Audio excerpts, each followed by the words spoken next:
evening, viewers, and welcome to this edition of The Fourth Estate. I am your host, Agatha Twaire, and we are going to discuss and try to make sense of the stories that have made the news in the past 1 week. And the story we'll begin with, and which we have dealt with and contended with for the last 1 year or so, is the story of Rwanda and Uganda, the back and forth, the closure of the border, the killing of people that are crossing the border, the blockage of people from moving from one country to another, and the several meetings that have failed to resolve the impasse. The latest being the meeting that was held on Friday at the border in Katuna. And we will also look at the wrangles in the DP, the Democratic Party, that have also seemed to be deepening and no end in sight. We will also look at the issue in Parliament, where civilians entered Parliament and the MPs think they are threatening their security, and the release of Stella Nyanzi, who has been in jail for 1.5 years, for 18 months. And together with me to discuss these stories and more, if time allows, able journalists from, and a scholar. And I'll start with the scholar, Yusuf Serunkuma. Welcome to the show, Yusuf. I was once to the trenches. Welcome to the show, Yusuf. Welcome, thank you. Muchibi Eliasa Serunjoji. Muchibi is the managing editor for Weekend at the Daily Monitor. Welcome to the show, Eliasa. Thank you. And Dictor, welcome back to the show after a long time. Dictor Simwe is the senior reporter with the East African. Welcome to the show, Dictor. Let's go right into the Rwandan story. We have all discussed it here more than, I cannot even count the times. And the story could have started a little earlier, but came to light in February last year when Rwanda decided to close its borders. And since then, meetings have been held in Rwanda, in Kampala, in Kigali, and the latest was held at the border point. But the meetings seem to not resolve anything. And the questions that we will be asking today are the same questions we've asked before, but maybe hoping we'll get different answers. And I will start with Dictor. What do you think about the back and forth? We have held, can you count the meetings? And we seem to see to make one step forward and 10 other backwards. What is the problem? Let us ask that issue again, and how can it be resolved? Or can we think that the latest meeting could have any solution?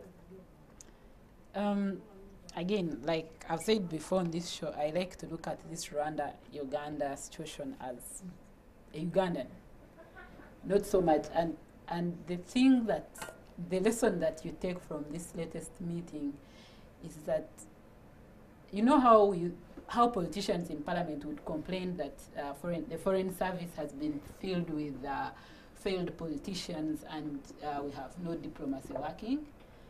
I felt like this latest meeting exposed how serious a problem that is. Because basically what we have now is Rwanda gets everything they want, and Uganda has no way of coming out of this situation. And in the end, if Uganda wants the border, if they want bad enough to have our border opened, they'll have to look at giving Rwanda everything else they want, which in this case includes giving up some people, which again will also affect Uganda's image as a place that's very hospitable for refugees and asylum seekers. So clearly we have a problem of, we almost have, the diplomacy is not existent. Two, it feels like we have disinterest in Ugandans being part of this process. Because, for example, the meeting in Gatuna, no Ugandan journalist was allowed to cover it. And the Rwandan journalists? They were there. Rwandan and international journalists were there. So what does that tell you? That this is a process that is, I guess, for the president and a few officials, and the rest of us are not part of it, which is very, very sad. Because in Uganda, people were picking broadcasts from Rwandan TV stations. Can you imagine that? Can you imagine that amount of exclusion? And that also goes to the demands that Uganda has made. Uganda hasn't made, other than open the border, Uganda hasn't really made any demands. I mean, we have people killed. I was the other week when they released the Rwandans, and the guy says the people we have killed are smugglers. Like, under what circumstances do you shoot someone for being a smuggler without trial, without anything? And Uganda basically says nothing about its citizens being killed, and they just take what I would consider abuse, if I may, and then hand over everything that Rwanda wants. And I mean, there are people who have said, you know, the president has handled this calmly, which is the right way. You can be calm, but when at the same time you restore faith for your citizens. Because, I mean, if you are a Ugandan, even if this border is opened now, how safe are you if Rwanda knows that they can get away with killing you and nothing will happen? Okay. And this is something that's for me the biggest problem, that even if they open the border, they will close it at will, they will block Ugandans at will, we'll never get progress like this. That brings me to my next question that will go to you, Eliasa. Why do we see these issues, the need or the will to resolve looks one-sided? I don't know how it is, and it makes it seem that what Philemon Mateke, the State Minister for Regional Affairs, posted about giving the devil. Like, it's as if we keep giving in to their demands and they keep asking and asking. And we are seemingly not getting anything out of the talks that have been happening over the last 1 year. And it makes, because so far Uganda has released about 20 prisoners, if not more, that Rwanda asked, demanded that they release before the border is open. So why does it look like it's one party willing to compromise and the other not? First of all, the Minister Philemon Mateke said that is not his account. Oh. He has we cannot put it. Yeah, he's known for the generation of Twitter, and somebody else did the post on his behalf. Although he has also expressed very strong views about Rwanda, and the people in Rwanda like to talk about him a lot. Why does Uganda look like they are the only ones who are willing to give? I think I have complained on this show before about the release of some of the people who are in detention here. People against whom the state could have a very serious case. You'd think are assets, they are important assets in a conversation like this. Instead of saying, okay, I'll just hand over this person even without trying them, take them to court, try them. If they are convicted and sentenced. And then the conversation may start there, and you say, okay, we will maybe pardon this person or send him over, but not because there it is very easy to demonstrate.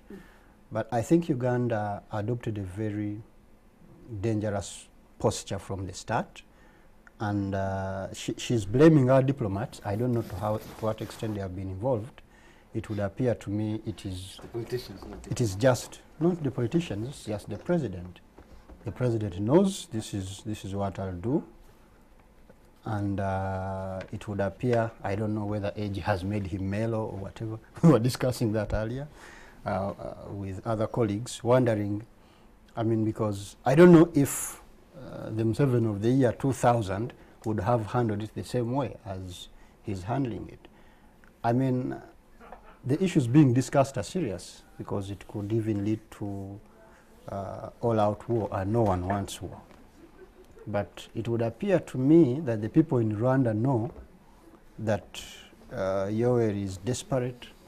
He will give in to everything. We have him where we want him. And so they are asking. It would appear as if there is nothing they have to benefit from us, and it is only Uganda that has to benefit everything. If the border is not closed, the walls will come crumbling on us. And because recently the president of Rwanda said that he was talking about how Uganda has lost in exports to Rwanda. Yeah, and he said they thought we would die of hunger and go running to them. And it doesn't come to you like someone who is interested in reconciliation. The tone of voice and But and what Agatha, he you says. forget that if Uganda wanted to make a similar case, we would make it. In total, our exports have grown since Rwanda closed our border. So yes, So we lost the $300 exports he was million. talking about were just exports to Rwanda. Yeah, we lost $300 million to Rwanda, but in total, we have gained our export receipts have increased. So, If I may just say something small about that, I saw the figures saying our exports, the volumes, the amount that we export get receipts out have of increased. it, they have increased. But I also noted that now the biggest export is gold to the UAE. UAE is now our new biggest export destination, and to me that is that's dangerous, because the ordinary Ugandan doesn't export gold. We don't know where it even comes from. So we actually lose a lot by not exporting, let's say, foodstuffs, whatever. The people that, the things that the ordinary people grow and they actually benefit from. Because exporting gold and some of these precious metals is not redistributive. You are going to find just a few rich people who can go and plunder gold from here and export it. And whatever. I think that is important to note.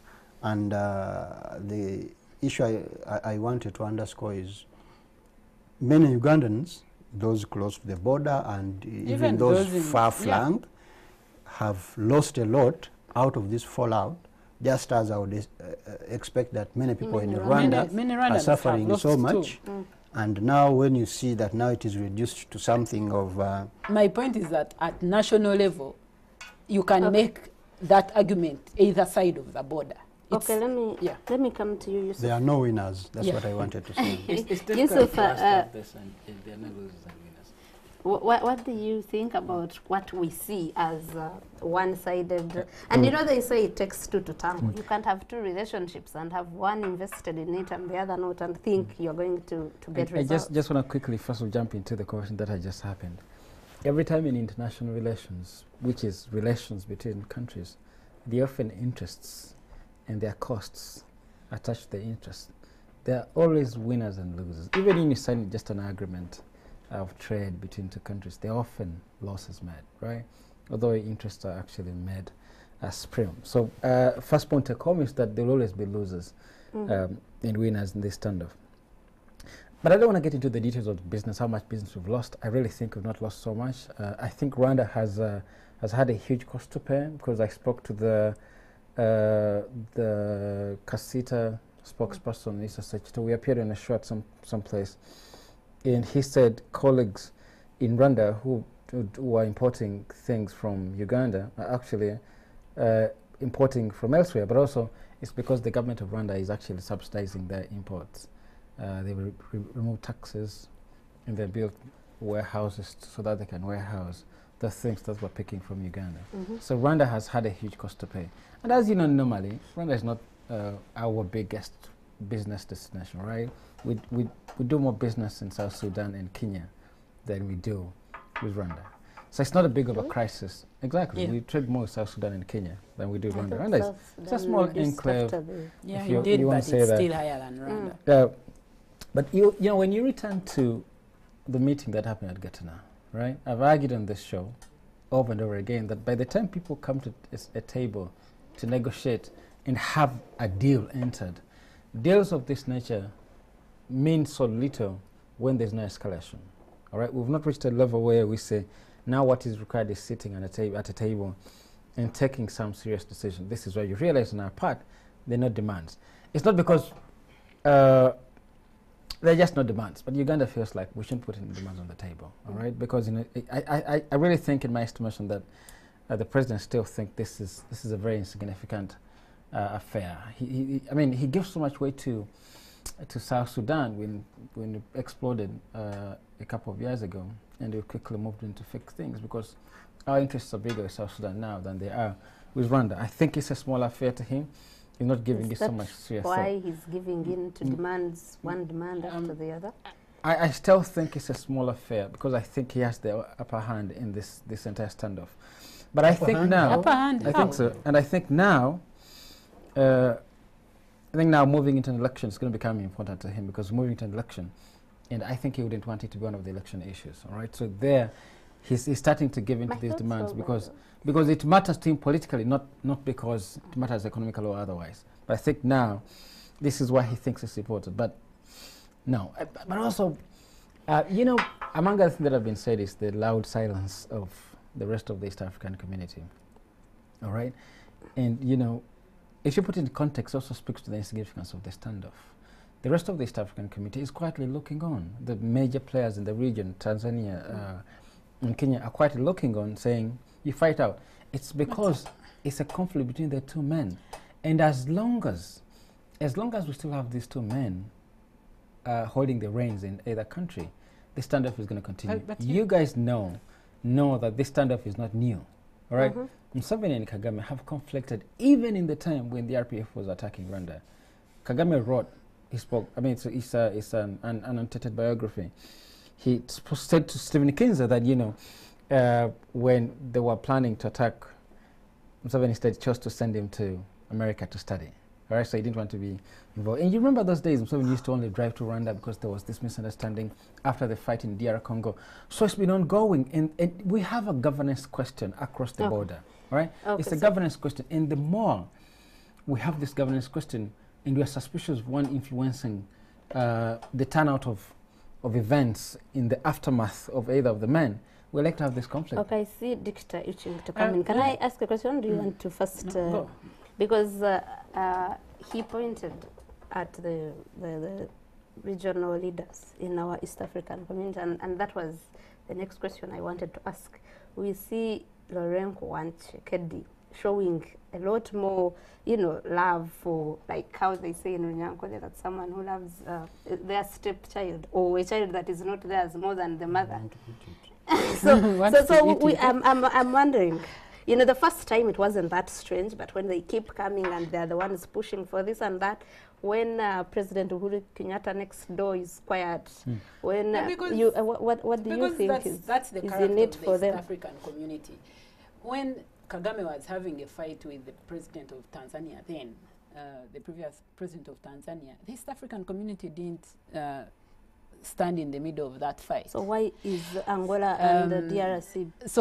So the East African community in itself has, I guess it's not that great at solving, at getting into some of these fights, especially when those involved seem like big men. If it's Burundi, maybe they can, because Nkurunziza is not as influential as Kagame or Museveni in the EAC. But if it's these other ones, they generally will stay off and allow the respective presidents sort themselves out. Well, or Tshisekedi just come to office. Yes, yeah, so yeah, but you see, but you see that I was just responding to the the character of the East African community, the way East African community has handled conflicts between leaders in this region. As for the DRC and Angolan president, maybe because one of the things that has always come up is that if Rwanda and Uganda are unstable, they'll take their fights to DRC. So if you're the president of DRC, maybe that's something that that will worry you. So also that would be your interest in resolving because their fight will most likely be in Western DRC. It's unlikely to be in right now. It's a border closure. It's important for us to underline that when the border was closed, the first president to get involved was Uhuru Kenyatta. He did come here and then he flew to Kigali. They must have explained to him some of these things, and what happened? And he felt the issues are too weighty. They don't have much to do with what is being said, and I want to assume that behind closed doors and whatever, somebody will make a phone call to say this and whatever, but they know what is going on. And if you are Lorenko from Rwanda, you'll want, I mean, you'll want to do something about it, and they'll come back to Katuna if they are called back after the 30 days. For one reason, that it is good if you can make your mark as a new president, as the guy who does make peace, and whatever. Good luck to them if they might. But also DRC. Because you forget that Angola is also sort of a party in DRC. And you remember the 1990s war. these are some of the countries that fought in DRC. So the Uganda, Rwanda, and Angola and DRC are related in that sense. They are related by DRC. This conversation started in DRC actually at the rebellion of Etienne Tshisekedi's remains, when these presidents were now talking to their colleagues and saying, why don't we resolve this? They saw an opportunity, they go on, and angle, I mean, yes, it's difficult. There's a different string to this that has not been properly explored, right? I've had it, and I think it's more appealing to us for the involvement of Renko and Tshisekedi, because one of the most exploited countries in Africa is DRC Congo, the richest in terms of mineral resources, DRC Congo. And after colonialism, the colonists never left. They're busy mining resources in Congo. Now, the mining companies mining Congolese resources, actually stealing Congolese resources, are protected by mercenary forces provided by both Uganda and Rwanda. And it explains an earlier conflict we had for this country, between these two countries. Now, when these two countries disagree, the country which is big mine, because you know Tshisekedi, they're all like conscripted to this train of exploitation. These companies are headquartered in Angola. Yeah. All right, so we need to see the money here which is exploiting DRC. It's the men who are pushing, the men with the money who are pushing these two countries that are providing them cover to really make up really quickly. This is, I think, for me, this is a more plausible explanation for Tshisekedi and Renko's involvement. Because, you know, the mining companies want stability in the exploitation of resources in Congo. If they're conflicted politically, they're likely to have a showdown in DRC, and that affects the flow of resources in the mining. So that, to me, I just think that our media here has not really been at the front, and I think it's difficult for us to invest resources in researching this story and following up on companies mining resources in DRC, and following up on their headquarters, and also see the level of involvement. But I think this, to me, is a plausible explanation for the involvement of these two men. I love that we always have a media critic on this table. He's always saying the media. But I'm very compassionate about it, because, you know, I know the structural, logistical challenges of doing such big stories. Although I, and I'm sure many others, think you don't understand the restrictions and how that it's only, no, it's mostly logistical. It's but not restrictive, it's just logistical. For a commercial break, I would like us to talk about the last meeting on Friday, and what do we think will happen, or what did Uganda win or lose in that meeting, and how going forward? Well, Uganda did not win anything, that's for sure, because... And they lost nothing, I think, as well. Well, they are releasing prisoners. No. Here's the problem. Uganda is, like I said earlier, is known for being this good place for refugees, for asylum seekers, and so on and so forth. One of the things that some of the reporting coming out following Uganda's concessions to Rwanda has been that there are about 1,000 Rwandan refugees and asylum seekers that will be sent back home because they supposedly don't meet the threshold for being refugees. Now, that means that if Rwanda can do that, and it's also possible any other country, whether it's DRC or it's South Sudan, or even Eritrea, the other countries that have their people here, at some point, if they feel like it's possible, they'll also start asking for their asylum seekers and refugees, the ones that they feel might be opposed to their governments, and that can be problematic. So Uganda did lose something. In that sense, I think. We gave ground in a place that should be Do you think the meeting will do the magic that hasn't... I mean, one uncomfortable piece of information coming out of this meeting, was that our president had to wait for about 2 hours for his... a few minutes.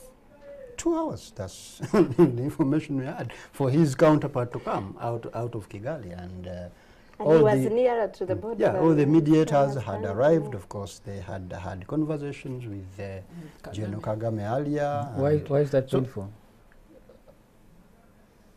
You don't make a president of a country wait. Can we pick this up after a commercial break? I am afraid we have to go for a short commercial break, but when we come back, we'll probably wrap this topic about Rwanda-Uganda relations up and go to the wrangles and rules of Uganda's oldest political party, the Democratic Party. We'll be right back.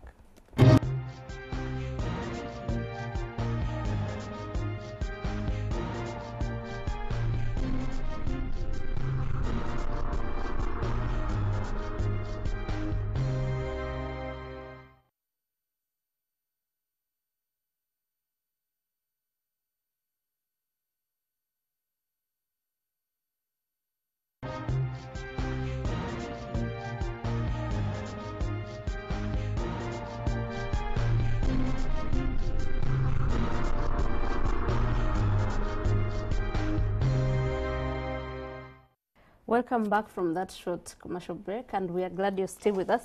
And before we went for the break, Eliasa was still saying something about what came out of the meeting at Gatuna border post. That the president was made to wait for 2 And hours. it's still hurting him big. And I'll get back to him to finish his point before we move to see what Yusuf says. Yusuf thinks it's a small matter that the president had to wait for his fellow president for that long. Maybe PK was held up in traffic. No, I mean, the president went there to represent Uganda, and this meeting had been pre-planned, and you'd expect. And actually, one other telltale sign that everything is not okay, the president had tweeted earlier that they would have a press conference, and that press conference didn't happen. At the end, they just issued a communique, and that communique seemed like to come more from the other side than this side. I don't know how much actually the Ugandan delegation was involved, even in the drafting. I was reading it, and so they know it's Gatuna, it's whatever, it's everything seems to be random. But very quickly, the other issue I wanted to comment about is why doesn't Uganda have demands? Why aren't they tabling demands? I don't think we have demands to table. Uganda has had serious concerns with Rwanda, especially Rwandan nationals coming to Uganda and having a field day, getting involved in alleged criminal activities. And Uganda took what I would say is decisive action against these people. They were arrested, many of them were put in jail. So Uganda had nothing to complain about. I mean, they can still go back and table everything and say, you see, this happened, and then this is how we addressed it. But I think that would be childish. So they go there, and why Rwanda's demands will always appear more, it's because they are the ones who felt aggrieved in the end and closed the border, so they are the ones to say something. But you see, when you make that argument, here's my problem. There are those things that happened before the closure of the border, but there are things like killing people supposedly because they are smuggling. People especially who even have relations across the border. That should not be something that's allowed to pass Some without... of whom were killed on the Ugandan soil. That should not be something that's allowed to pass. Isn't there a court, an international court, where Rwanda can be sued for doing that? Yes, but you see, Uganda is not like reacting to that, and for me, I feel like whatever else you can say, that tells us a little bit about Uganda's attitude towards, one, its population, but two, towards this conflict. It's like they do not want to offend, because you cannot say we shot someone because they are smuggling. For me, that's not acceptable, especially when it's in this region where people have argued, where people want to speak the same languages, where people have always crossed, have families either side, where people have always crossed and the one or the other. Like, you cannot then say we are shooting these people because they are smuggling. I mean, do these people also have guns? And you get away with it, and no one asks questions. Okay, so but then before Yusuf concludes, I just wanted to urge him to move away from this business of making it look like a macro issue, that it is about Uganda and Rwanda, and therefore the small people getting affected doesn't matter.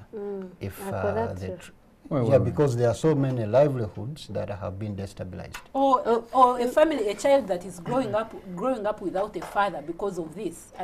Look, guys, I live in this country.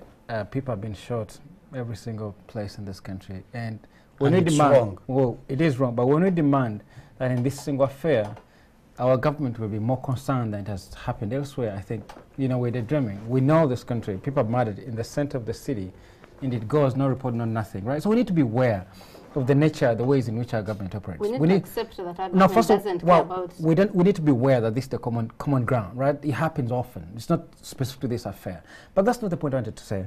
I want quickly moving away from that. I still think that Uganda has an edge over the thing, right? Museveni is not making demands, and I think he's in a more powerful position. You don't explain why. Because what is at stake is the governance question. Rwanda's major complaint is support of dissidents who want to stabilize Rwanda in the best and hosted and doing businesses in Uganda. That's his major concern. Now, closing the border is a very insignificant thing too. Museveni can say you can close your border all you want. if it were to support distance, even if they entered 1,000 agreements on this issue, if there is intent and political will to support distance, what you get more sophisticated about it? This government can get more sophisticated about it, and they can actually push through the agenda. But Yusuf, you see, you make that argument and forget that just the other day, a Rwandan or Ugandan national who had been given a passport, that passport was cancelled. A Ugandan national or Rwandan national? They say, so this lady had a Ugandan passport. And I mean, and the Ugandan nationals who have gone to Rwanda and even come back. For me, so, look at people. And the reason they cancelled that passport is because she's a dissident. And now Rwanda, from the communique itself, the demands they are making are that hand over this number of people. Some of them, I'm surprised they are even on that list because I feel like they are Uganda. Please, The reasons for Museveni making these concessions are not for Rwanda. I think they're for local politics here. I think he wants the border issue closed and ended for political reasons here, not because at the cost of Uganda. Yeah, but you know how much okay, guys, Ugandans have been had as long as Museveni has been we have president. to move on. We have to move on. And the region is still doing this as long as these two men are in office. Yusuf, let's move on from the Rwanda story and go here to our politics. And we want to talk more about the woes of the Democratic Party, which have been going on, of course, for a long time. They are not new, but these ones particularly seem to be threatening to end the life of the party. Or maybe we will have two DPs in the end. And yeah, we are asking what exactly is the issue in DP. We have asked that before because now you have a Mao-led group, which they call the minority, because the three people that are prominent in that group are the president himself, Mao, and his deputy, Mukasambide, and the secretary general of the party, Siranda. And on the other wing, you have all the MPs of the DP party, maybe all of them, or almost all of them. There are 16 in number, and many others who are not MPs but who are prominent, like the former MP of Luwero, the former woman MP of Luwero, Brenda Nabukenya. So we ask, what is the issue? And I'm going to start with you, Muchibi, on that one. What is the exact problem in DP? Is your card holding member of DP? The issue in DP is simple. It's the issue everywhere. It's about power and the resources that power enables people to access. I think basically why they are fighting is, first of all, people expected, and I've said this before, that Mao would leave after 10 years. 10 years, I think, have passed so quickly, and Mao doesn't feel like he has had enough of it, so he will stay put. And it was just an expectation, because the constitution allows him to run again. DP leaders, Norbert Mao, multipartyism returned, DP leaders have always left after a certain... And Norbert Mao has set a precedent in the past. There were no term limits for MPs, but he did 2 terms, and he said it's only prudent, whatever, for me to move on. But of course, experience teaches you certain things. For as long as Norbert Mao is still the party president, and he's interested, he will be re-elected. You can put re-elected in quotation marks, because I don't regard DP as a political party that exercises democracy, because they don't have a serious system of even selecting delegates. They have very little in terms of grassroots structures to talk about. They don't have proper leadership from anywhere. From the delegates that voted in Norbert Mao in 2010 in Mbale, there was a joke in town around that time that many of them were picked from Chiseka Market and so many places. Somebody will pick them up with instructions on what to do. If you just went back to audit the delegates that went to Katomi in 2015, they'll be the same. So it doesn't matter how many MPs are against Norbert Mao. in the end, when they hold a delegates conference, some of them may be blocked. No, but Mao has proved that in the past, that, and he has actually threatened that the people who are bad-mouthing the party could be barred from going to the delegates conference. Then if you want to talk about the other people, the MPs, I think the biggest issue that they do raise about Norbert Mao is accountability. They say we demand accountability for the money received from the EC and other sources. They never, to me, seem to go beyond that. And you are wondering whether DP will break up or something. It won't, because none of them will leave. They can only take a break. None of them has the nerve to say, I will even I Lord will now Mayor go, is still in DP I'll now after. go and start another party. When you are a politician, especially in Uganda, I think it is convenient to be a member of the Democratic Party, even if you don't do anything. Even with people power now being the in thing. I think people power will dissipate, and it is not a political party anyway. And no, I mean, if they need a platform to come back to I mean, Parliament. many of them will ride any platform that they want at but the they will moment. remain. But they will say they are members of the Democratic Party, Okay. who are waiting for maybe a leader they believe in, they agree with, to go back in the mainstream. They don't but even so have to agree with they'll that just leader, be like because in many, other than I think Numbers, most of the others have disagreed with Mao and still done his bidding when it suited them. And like Numbers went to Katomi too, and she was voted in as vice president, Yes. in 2015, and they worked a bit when she brought this idea of hers of making DP great again. Then Mao asked the police to come in, and you saw what happened to her in massacre. Yusuf, what is your take? I want to step out of the details a little bit and do some sort of scholarly reflection on the crisis in this country.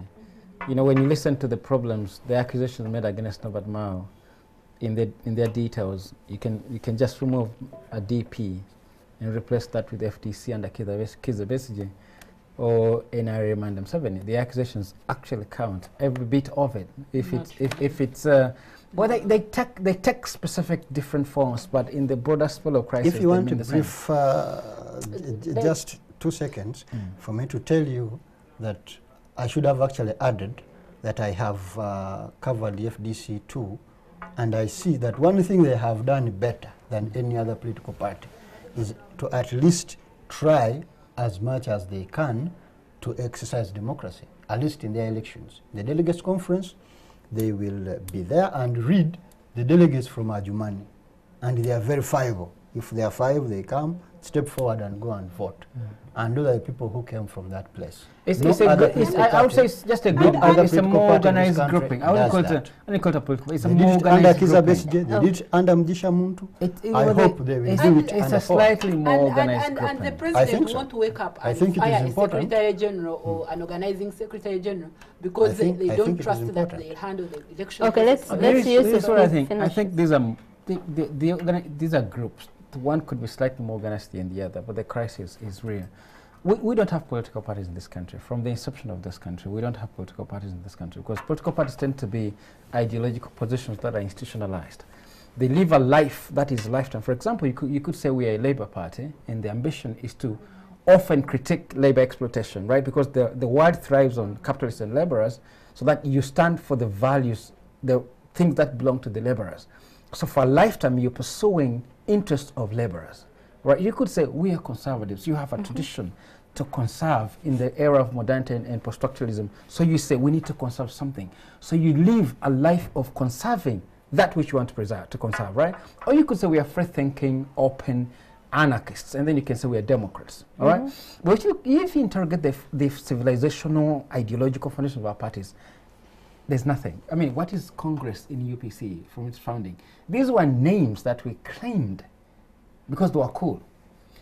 What are the foundations of a democratic party? At what point did they agree, these two men, the men who sat beneath to say, we are now the Democratic Party? The convention wasn't hard. The only parties that I think can leave the true meaning of a political party in this country are 2. One is Kabaka Yeka, because Kabaka Yeka stood for stood for the centrality of Uganda in Ugandan politics, and I think that's a thing that can be pursued to the very end. And the other is the JEMA, the Justice Forum. It's founded on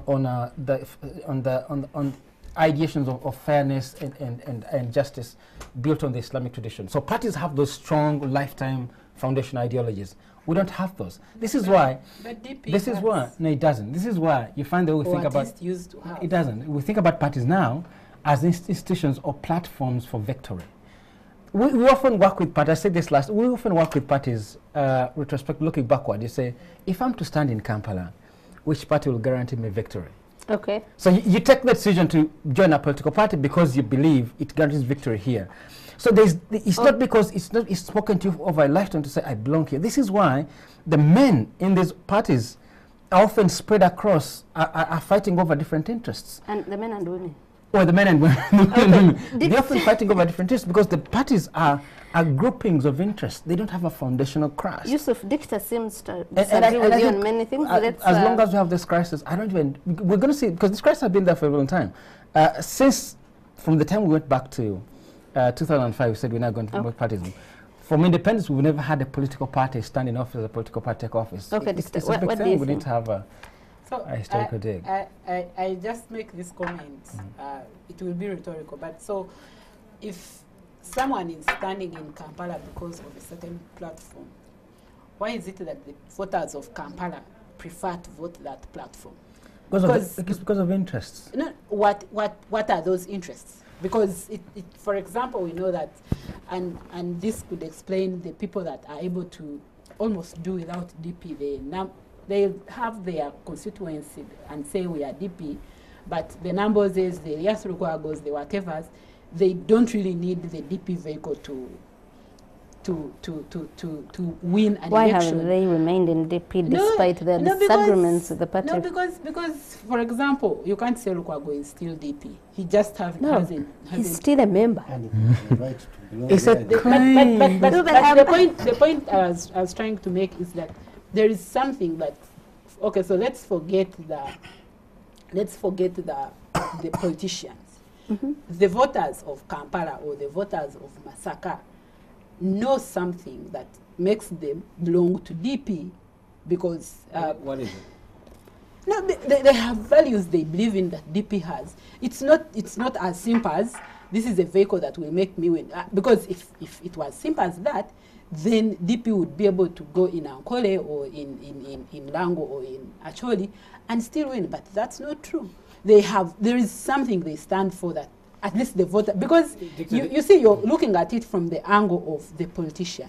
I agree that for many of these guys in DP right now, they cannot, for example, leave DP. All these people you saw lined up, they will not leave DP because they know that's a path that will allow them to win. Exactly. But so are the fellows in NRM. But from UPC DP, they now form the Cove NRM. But the question is, what is it that brings the voters together? Could you answer that? Yeah, so there's something in political science we call political communities. Political communities often come together in pursuit of a particular political objective. So the political objective for Kampala political community for a very long time has been kicking Museveni out of office. All right? So the voters often shift between which of these anti-Museveni parties stand a better chance of keeping Museveni out of office. This is why, so you could have FDC domineering in Kampala, then this time it's DP. So we have these political communities which are meant to pursue particular political objectives. You've dealt with Kampala. Try and deal with where most of DP is, which is in the Masaka, Greater Masaka. Tell us what it is that brings. But this is my point, Victor. Even for Masaka being a stronghold, it's not because they have foundational civilization ideologies. It's a thing people claim. My parents were DP, and my grandparents were DP, but you don't attach. My father is alive and he's DP. I've never voted. And DP. I can tell you, the only thing that would count for me, and this is why, I would agree with tribalizing of DP, which I think would be a wonderful thing for DP to be tribalized, because tribalizing means you argue for the centrality of Buganda into the structure of politics in this country, because that makes much more sense, because this is the seat. Buganda happens to be the seat of political and social negotiation in the country. So if you have a DP like Buganda, who will bring most of the support and so much involved in this political negotiation at the helm of it, That would be a good thing for Good. DP. So you see, you've just answered my question. Here's the thing. Here's the thing that most of those DP people have in common, at least the ones that are in Uganda. Most of them support the Kabaka. Yeah? But they don't claim that. You've No, had this no, fighting. They're calling Mao a blackmailer. No. Tribalizing their party. No, forget Let's, that. no. No. But that's a completely different Can we argument. bring back the debate to That's- the rest of us? It has that's been a completely it has different been argument. a bilateral. But I wanted to bring you guys to the demands that have been made by the people that are disagreeing with the party president, Norbert Mao. And when is the delegates conference of the party? I think. No date set. It was supposed to be March, April. Yes. So they have rejected the suspension of the organizing secretary, and they want to continue with the voting activities that were supposed to happen. And yes, I will allow Chibi finish the point you wanted to make before we go back into the demands that are being. No, I just wanted to quickly comment about Yusuf's insistence that it's about ideas, that the parties are not anchored, deeply anchored in ideology, and therefore that is why we have a problem. Of course. For instance, the founders of the Uganda People's Conference sat down and envisaged a social democratic party that they were trying to emulate a party in India. And they did a few things. It's the same party that even helped them build Uganda House and a lot of things. And if you read, when Oraro Tun was briefly in charge of UPC, he did circulate a lot of literature about UPC. I mean, you read what is there, and then you wonder, what is it that they eventually practice? Because the thing is, I want to believe, and you have made that point before, not today, that the political leadership will determine the type of opposition that it will have. Now, the ideology is overthrowing Yoweri Museveni. If you start a political party, that is what the objective is. I often see Mjishamun trying to move beyond that, saying, okay, Museveni will fall anyway, but we have to be prepared to manage the aftermath. I mean, that is a detail for some other people. There are many who say we must now fight. When we get there, then we shall. So all the other ideas that you are talking about are known, but they are relegated to the back of the mind. And now people are consumed by the present, and the politics of the day has shaped everything that is happening. And it doesn't mean there are no ideologies. And I just wanted to quickly, you're talking about the demand to reinstate Chidandala. Yes. When was Chidandala thrown out?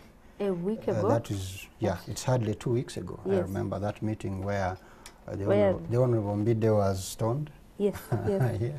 That is when the administration said Chidandala is no longer here. We had already discussed, we had been discussing DP already. I mean, the issue had blown out. So the Chidandala issue is very small, and it just lies at the core of the fight for power. Some people will say that, you see, if we have Chidandala there, maybe we have a fairer chance of doing, of maybe having a register that will bring the people we want to the Lagos conference. Those who don't want him there, they don't want him there so that they can have their way in as far as who goes to Gulu in the next Lagos conference. Okay, Dexter, can you come a bit after the commercial break? Okay. Let's take a short commercial break. When we come back, we will wrap up on the issue of DP and talk about Stella Nyanza's release from prison. We'll be right back.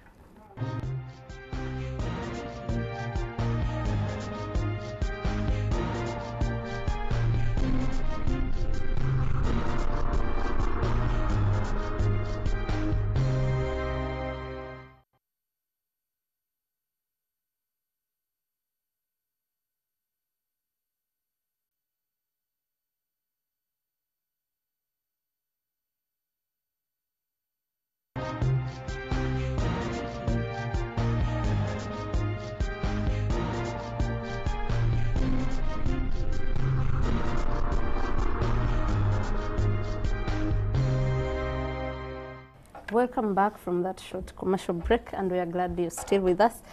And before we left, Dictor was itching to come in and talk about DP. And as we wrap up DP, I'd like us to discuss what this means for Mau and what this means for political parties in Uganda. That some of us were happy in 2005 for the return of political parties, but we have not.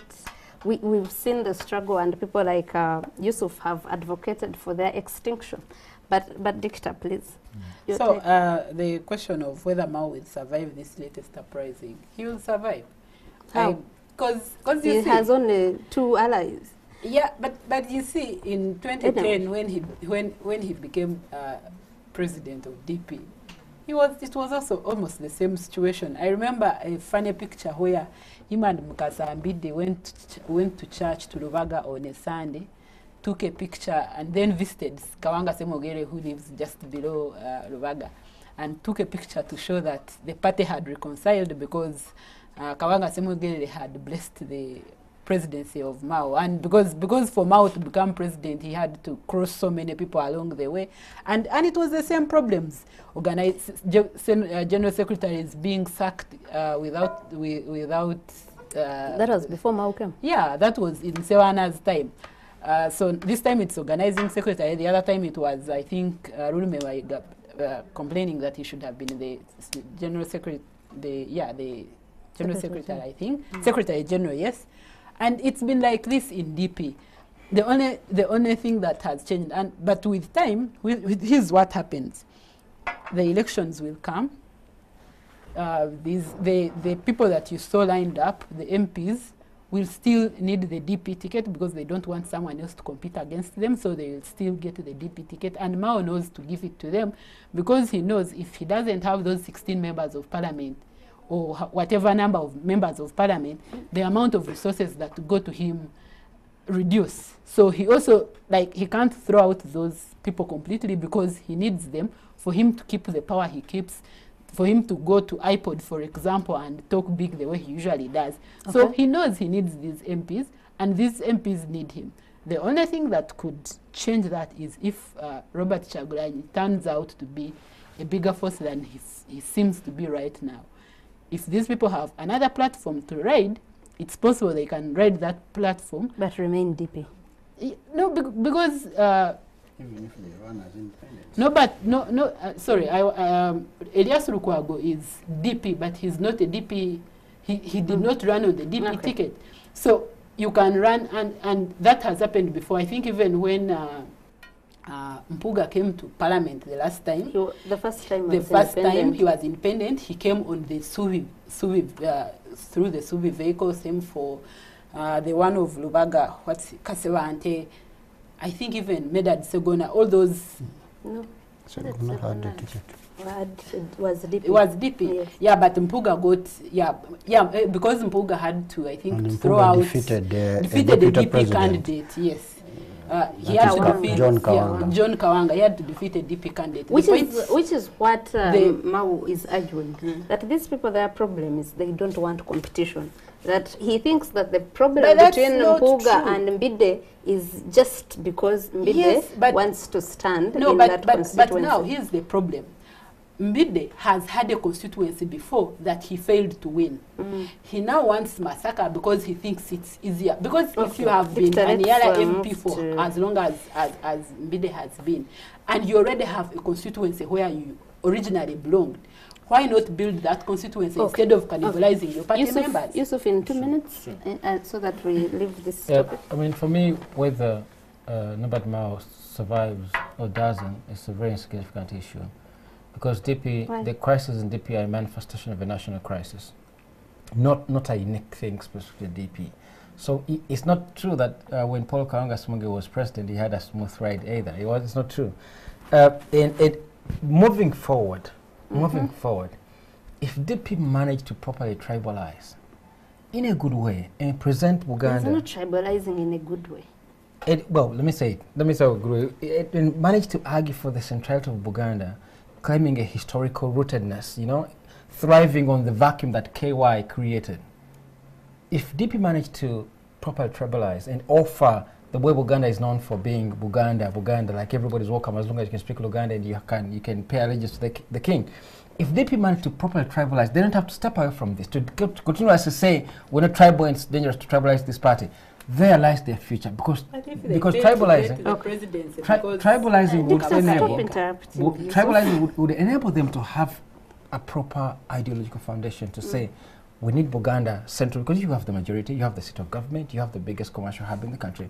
You can argue for Buganda central in the Ugandan politics. That Buganda doesn't have the majority. Yes, sir.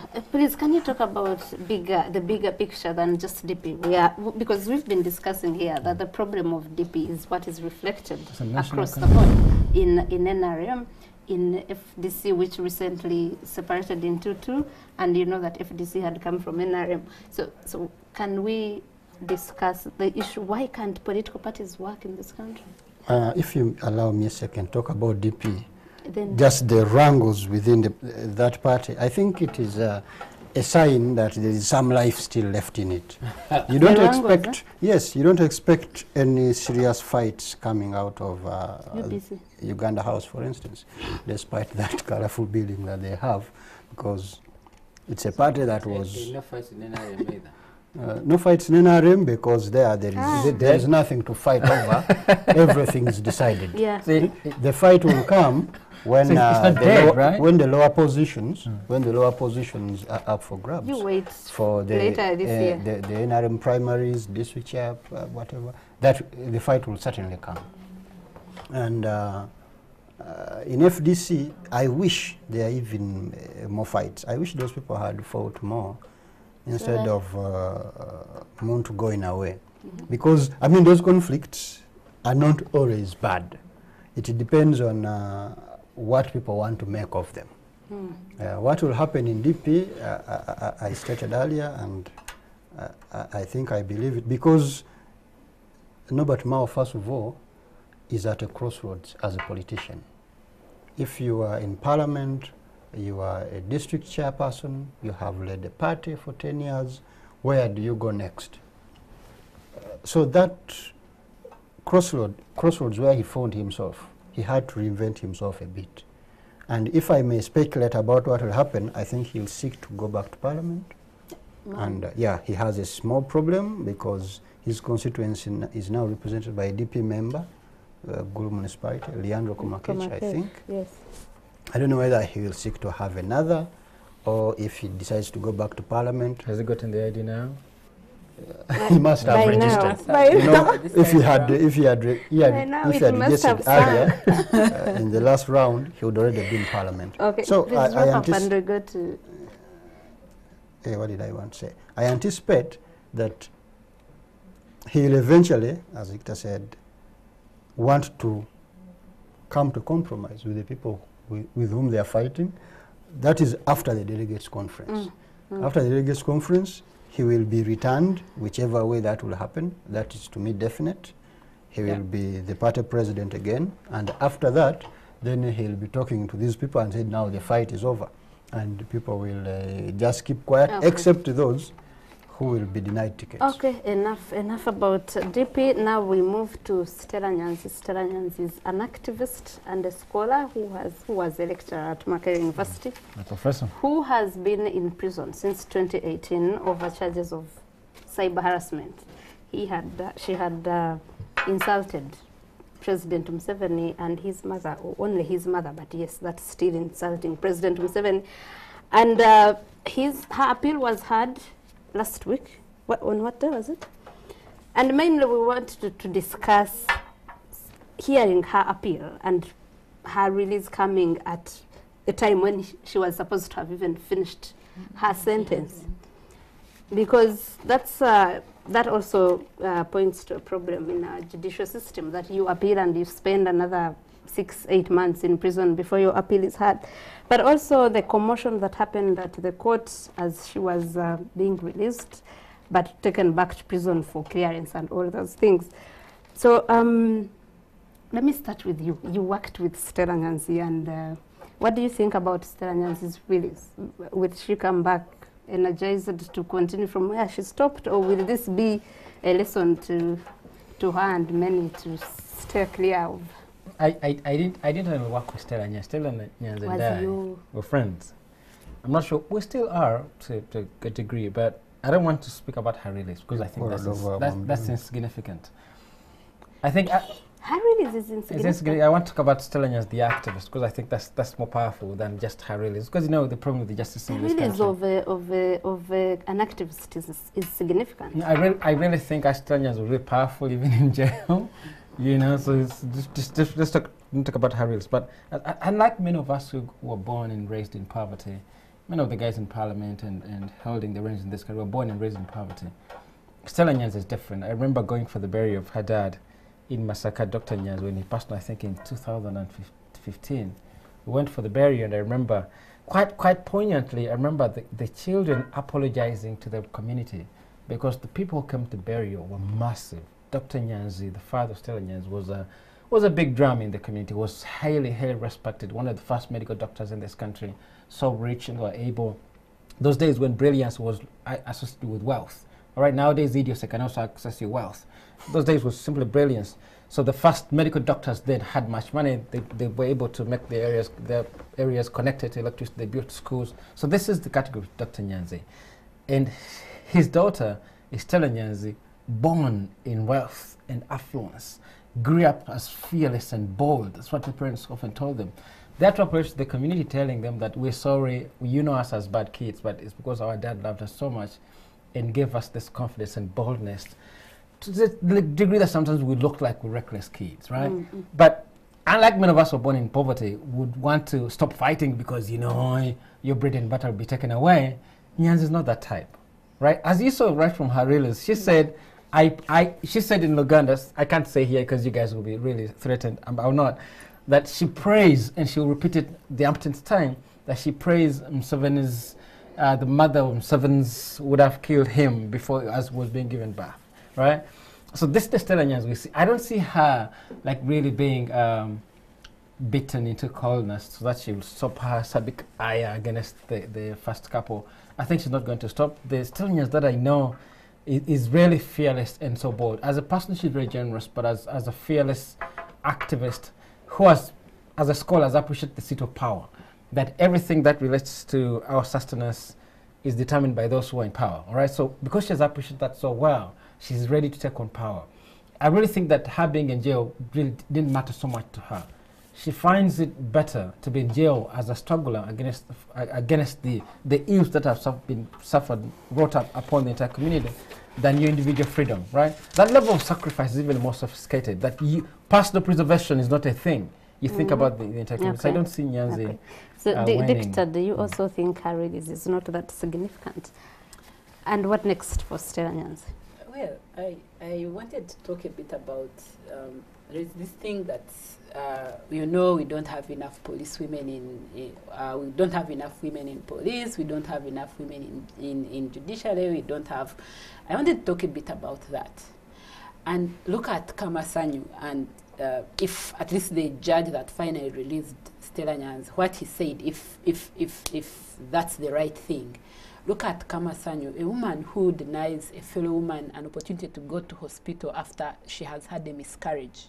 Who is that? I don't want to use the word evil. You think she's evil, right? Yeah, so... you say she's evil. Okay, so I don't want to use the word evil, so I was looking for a better word. But the point I'm making is that, because the argument has been that having more women, having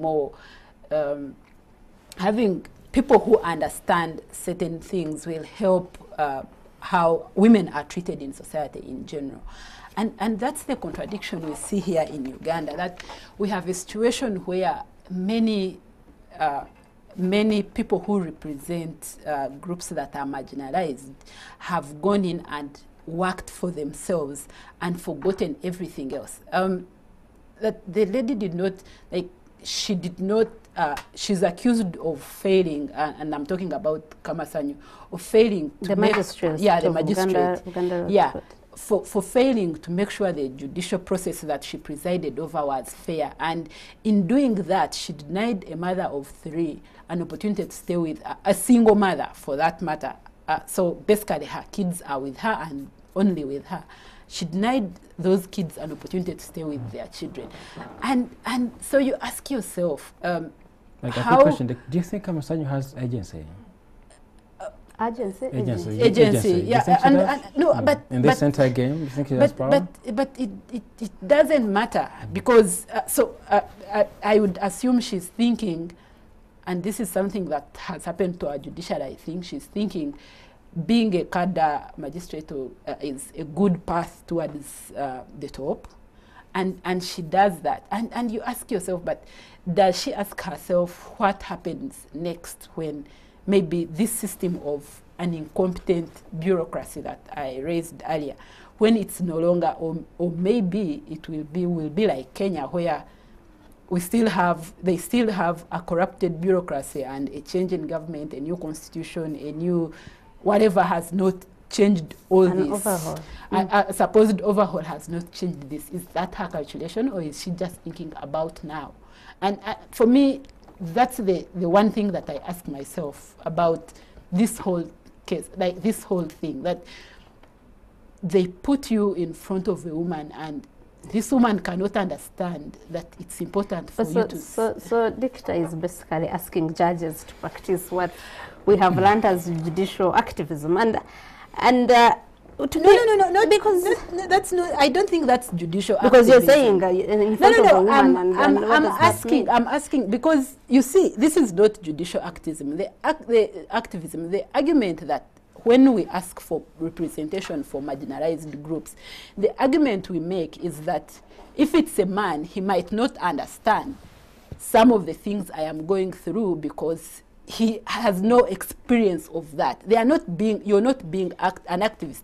You're just being a person who has the ability to understand because you've been in that place before, or you've been with someone who has been in that place. I am a woman brought before you, a female judge, and there's evidence that I've committed an offense. Convict. But because here I'm not talking so much about the because for now, from the ruling, the appeal ruling, we know that Kamasanyu's ruling was questionable.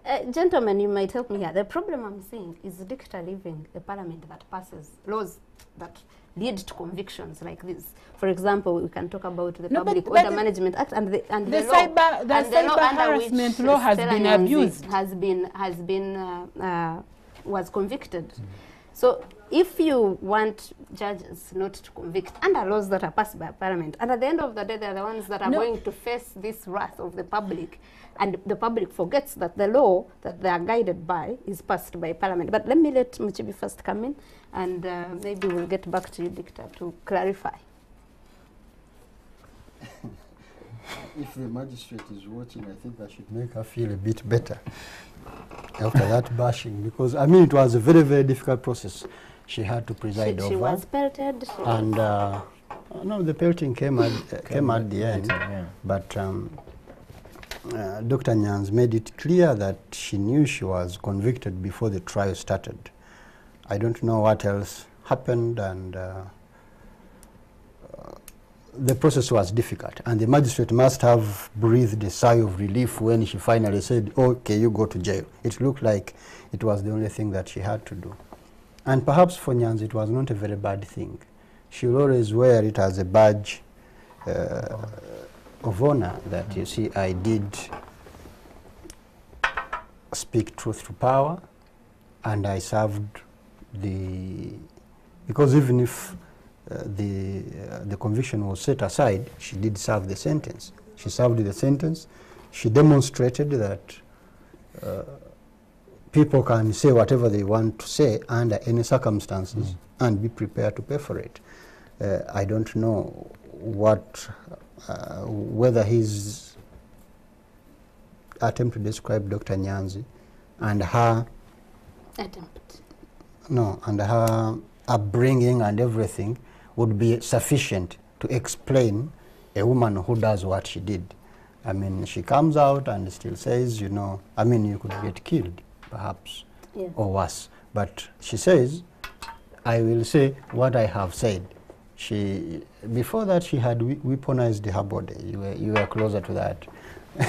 When she said she was... weaponizing bodies has a longer history. In fact, the first weaponizer of the body was the church. We don't have time for history. Not Finish your her. point and Yeah, remove because it. then she was fighting against somebody she called a patriarch, another person then, Professor Mamdan, and saying, you see, this will not happen, I would rather undress. So I think Dr. Nyanzi, what next for her is, she has already indicated that she wants to join politics, and in the politics, in the anti-M7 politics in which we live, I think even if many conservative Ugandans may find her approach very difficult to take, there are so many positives she has built over this. And 1 minute for you, and we'll go to Dicta, and Dicta will wrap up with the incident at Parliament with the security. You know, I want to speak like somebody from Makerere University. 1 minute, we are I think soon getting out of here. if Makerere University were liberated enough, they would build a monument for Stella Nyanzi. Because Stella Nyanzi gives Makerere University identity as a university. Because universities are by their nature not meant to produce expert surgeons or expert welders or expert engineers. A university produces thinkers who check power. Stella Nyanzi, under the circumstances, right now, she's the spokes representing Makerere University as one holding power accountable, checking and fighting for the wananchi. If Makerere University... Yeah, but Makerere is under occupation. Many people said that. I don't want to repeat that here. But I said later on, when history is written better, there could be a monument for Stella Nyanzi alongside the Court Pabitek, because the Court Pabitek did almost the same things against the government of Milton Obote. You could have another one for Ali Mazrui. So I'll put a Court Pabitek here, Ali Mazrui here, and Stella Nyanzi. Okay, Dicta, I wanted you to clarify on your issue, No, but because, then wrap up with... So first of all, there have been, other than the ruling, there was also, I think, a human rights organization in the US that was tracking this whole Stella Nyanzi case. And generally there is sort of an agreement for outsiders that Kamasanyu's way of handling the case wasn't great.